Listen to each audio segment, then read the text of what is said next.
Cadillac. The ornate crest seen on Cadillac badges comes straight from the coat of arms belonging to Antoine de la Mothe Cadillac, the French explorer and colonial official who established the city of Detroit back in 1701, more than 200 years before the automaker even existed.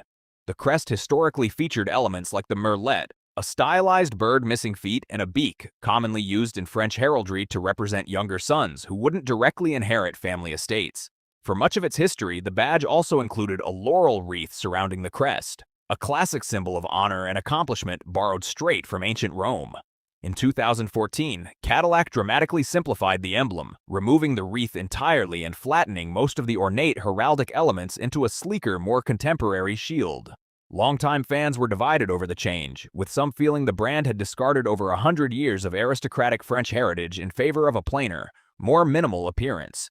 The oval logo used today, introduced in the late 1990s, is designed to resemble a stylized letter M shaped like wings, meant to suggest flight and momentum pushing forward. Mazda's earlier logos throughout the 20th century looked completely different, including one version built around an actual set of wings and another based on a plain circular shape with entirely different lettering. Mazda remains one of the few global automakers whose name points directly to ancient religious mythology instead of a literal founder's surname, a location, or an animal. Aston Martin. The Aston Martin name was formed by merging a hill climb racing venue known as Aston Hill with the last name of one of the brand's two co-founders, Lionel Martin, combined together following an early racing win there in 1914. The winged emblem, introduced a few years after the company began, was picked to suggest elegance and speed, echoing a style shared by other British performance brands from that same window of time. Aston Martin has switched hands and financial backers an unusually large number of times over the years, repeatedly coming close to collapse before being bailed out by a shifting lineup of wealthy investors and bigger car manufacturers. The brand's strongest cultural foothold didn't come from motorsport at all, but instead from becoming the go-to vehicle of the fictional spy James Bond starting in the 1960s. That single connection to film arguably did more for the emblem's worldwide fame than 100 years of racing victories put together. Bentley. The winged B emblem found on every Bentley leads straight back to the company's early fixation with racing, particularly its unmatched success at the Le Mans 24-hour endurance race across the 1920s. Adding wings was a purposeful design decision meant to suggest velocity and flight, a visual trend shared by many early car badges from that era, all trying to look fast even while sitting still. Founder Walter Owen Bentley, whose initials WO are still invoked by fans today, earned his early fame almost entirely through victories on the track rather than any luxury branding, which came only later once ownership changed hands. The company came close to financial ruin several times during its first decades and was ultimately bought by competitor Rolls-Royce in 1931, following a bidding war that famously stayed anonymous right up until the final moment. Bentley has since passed through several more owners, eventually ending up under the Volkswagen Group's umbrella in the late 1990s, though the winged emblem itself has barely changed at all. Škoda.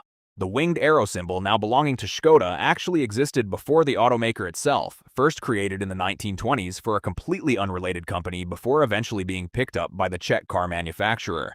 People often call it the flying arrow, or sometimes casually compare it to a winged eye, though the company has never settled on one official meaning for the design. Škoda's actual founding goes back much further than most people realize, with industrial roots tracing to a weapons and machinery manufacturing firm launched in the late 1800s by founder Emil Škoda. For decades, the brand operated under state ownership within communist Czechoslovakia, building cars sold throughout the Eastern Bloc long before it eventually joined the Volkswagen Group in the 1990s. Despite living through empires, wars, and shifting political systems, that winged arrow badge has stayed visually identifiable in some form for close to 100 years. Mazda. The Mazda name is a deliberate double meaning tied to founder Jujiro Matsuda's own surname, while simultaneously nodding to Ahura Mazda, the ancient Zoroastrian deity representing wisdom, harmony, and intellect. This layered meaning wasn't accidental. It was meant to capture both personal identity and a larger symbolic ideal behind the company's approach to engineering. Chevrolet. The bowtie mark found on every Chevrolet badge carries one of the most debated backstories anywhere in the car industry, since founder William Durant gave at least 3 separate accounts of it across his lifetime. The version people repeat most often claims Durant noticed the pattern on wallpaper inside a hotel room while passing through Paris in 1908, then tore off a section to carry home for inspiration. A second, less charming telling, later backed up by his daughter's own account, says he simply drew it himself on hotel stationery one evening while unwinding, with no wallpaper involved whatsoever. A third explanation links the shape to a Belgian coal company's logo that Durant might have spotted in a newspaper ad around that same era. Even after the company's historian spent decades combing through records, no single account has ever been fully verified, which may make the bow tie the only major automotive logo whose real origin its own inventor couldn't explain the same way twice. Jeep. Where the name Jeep actually came from is nearly as debated as the vehicle's legendary wartime reputation, with two main theories both rooted in American military slang from the late 1930s. One explanation holds that the name evolved straight from the military abbreviation GP, short for General Purpose Vehicle, which slowly got slurred in speech until it became Jeep. The rival explanation points to a beloved newspaper comic strip character called Eugene the Jeep, a tiny, mysterious creature capable of doing almost anything, whose name soldiers allegedly adopted to capture just how versatile the vehicle turned out to be. The vehicle was built at breakneck speed in 1940 under enormous pressure, since the U.S. Army required a light, go-anywhere vehicle within months instead of years. Once World War II came to a close, the name and its design were officially trademarked, transforming a military vehicle built for war into one of the earliest recognizable off-road brands ever sold to everyday civilians, Hyundai. The tilted oval H on Hyundai's badge often gets mistaken for a plain stylized initial standing for the company's name, but it's actually designed to show two figures representing the company and its customer, shaking hands. That angled, near-cursive lean of the shape was chosen deliberately, to suggest partnership and connection rather than feeling like a stiff, purely typographic symbol. The name Hyundai itself roughly translates from Korean to modernity or the present era, mirroring the ambitions behind the company's founding in 1967, right as South Korea's economy was industrializing at a rapid pace.